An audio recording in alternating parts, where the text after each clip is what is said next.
प्रभु श्री राम पर कालांतर में कई रामायण लिखी गई है, जिसमें वाल्मीकि रामायण, रामचरितमानस, कंबन रामायण, हनुमद रामायण, आनंद रामायण, मूल रामायण, एक श्लोकी रामायण सहित और भी कई रामायण प्रचलित हैं। पेश है प्रभु श्री राम संपूर्ण कहानी संक्षिप्त रूप में। बोइंग।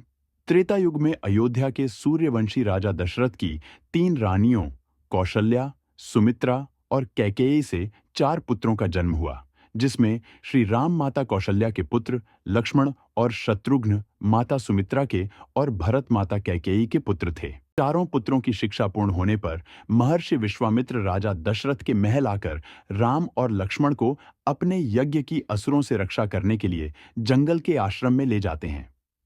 विश्वामित्र के आश्रम में श्री राम ताड़का का वध करके आश्रम की रक्षा करते हैं। ताड़का वध के बाद महर्षि विश्वामित्र श्री राम और लक्ष्मण के साथ जनकपुरी की ओर रवाना होते हैं। रास्ते में वे आर्षि गौतम के आश्रम से गुजरते हैं। वहां श्री राम अपने पैरों से स्पर्श करके पाषाण में परिवर्तित हो चुकी अहिल्या को शाप मुक्त करते हैं। इसके बाद विश्वामित्र श्री राम एवं लक्ष्मण को जनकपुर में सीता स्वयंवर में ले जाते हैं। वहां भगवान श्री राम शिव जी का पिनाक धनुष तोड़ देते हैं। इसके बाद दशरथ जी के चारों पुत्रों का विवाह राजा जनक व उनके छोटे भाई कुशध्वज की पुत्रियों से होता है। श्री राम का विवाह सीता से, लक्ष्मण जी का विवाह उर्मिला से, मांडवी का विवाह भरत से और शत्रुघ्न का विवाह श्रुतकीर्ति से होता है। देवासुर संग्राम में दशरथ का रानी कैकेयी ने साथ दिया था।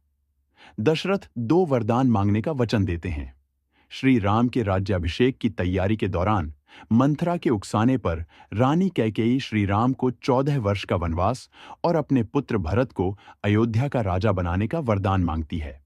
प्रभु श्री राम अपने पिता दशरथ के वचन को निभाने के लिए अपनी पत्नी सीता और भाई लक्ष्मण के साथ सन्यासियों का वेश धारण करके नियमों के तहत 14 वर्ष के लिए जंगल में चले जाते हैं। प्रभु श्री राम, लक्ष्मण और माता सीता को निषाद राज केवट नाव से गंगा पार कराते हैं।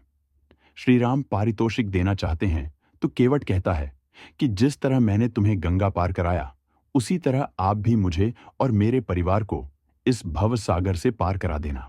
रावण की बहन शूर्पणखा सुंदर अप्सरा नयनतारा का रूप धरकर कुटिया के बाहर बैठे श्री राम से विवाह करने का कहती है। श्री राम के इनकार करने पर वह लक्ष्मण से जिद करती है। फिर वह माता सीता को मारने दौड़ती है। यह देखकर लक्ष्मण जी उसकी नाक काट देते हैं। अपनी कटी हुई नाक को लेकर शूर्पणखा अपने भाई और दंडक वन के असुर राजा खर और दूषण के पास पहुंचती है। बाद में श्री राम का खर और दूषण से युद्ध होता है, जिसमें दोनों का श्री राम वध कर देते हैं। खर दूषण के वध का समाचार लेकर शूर्पणखा अपने भाई लंकापति रावण के पास पहुंचकर उन्हें भड़काती है और सीता की सुंदरता की तारीफ करती है। इसी के साथ वह कहती है कि आप वनवासी राम की सुंदर पत्नी का हरण करके ले आइए। इसके बाद रावण अपने मामा मारीच को हिरण बनाकर अपहरण की योजना बनाता है। सीता उस सुंदर स्वर्ण हिरण को देकर उसे लाने के लिए श्री राम से जिद करती हैं। राम जी उस हिरण को लाने के लिए वन में चले जाते हैं। जब हिरण का भेद खुल जाता है तो राम उसका वध कर देते हैं। बहुत देर तक श्री राम नहीं लौटते हैं तो सीता किसी अनहोनी की आशंका से लक्ष्मण को वन में श्री राम की सहायता करने के लिए भेजती है। लक्ष्मण जी एक लक्ष्मण रेखा खींचकर वन में श्री राम को ढूंढने चले जाते हैं। लक्ष्मण जी के जाने के बाद रावण सन्यासी का वेश धारण करके सीता से भिक्षा मांगता है और कहता है कि इस रेखा के पार आकर ही भिक्षा दें, तभी ग्रहण करूंगा। माता सीता यह गलती कर देती हैं और तब रावण अपने असली रूप में आकर अपहरण करके सीता को विमान में बैठा कर ले जाता है।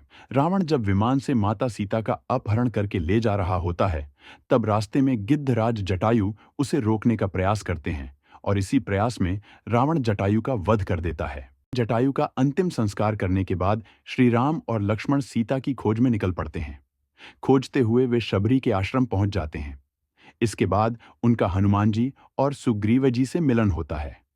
सुग्रीव अपनी व्यथा श्री राम को सुनाता है। सुग्रीव की व्यथा सुनकर राम जी बाली वध के लिए तैयार हो जाते हैं और सुग्रीव और बाली के युद्ध के दौरान राम जी बाली का वध करके सुग्रीव को किष्किंधा का राजा बना देते हैं। सीता की खोज में जामवंत के कहने पर हनुमान जी को अपनी शक्तियों का आभास होता है और वे समुद्र लांघकर अशोक वाटिका पहुंच जाते हैं।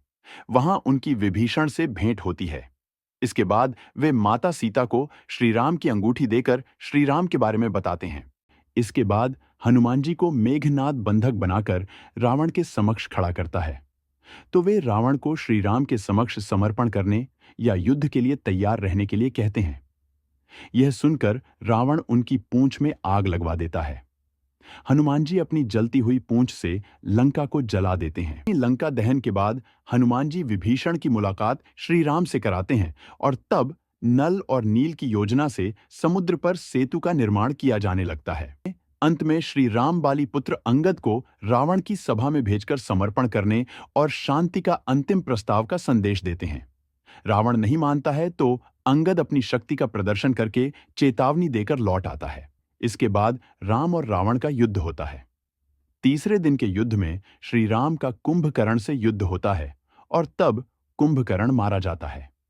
कुंभकर्ण और रावण के पुत्रों के मारे जाने के बाद लक्ष्मण मेघनाद का युद्ध होता है। तब मेघनाद राम लक्ष्मण को नागपाश में बांध देता है।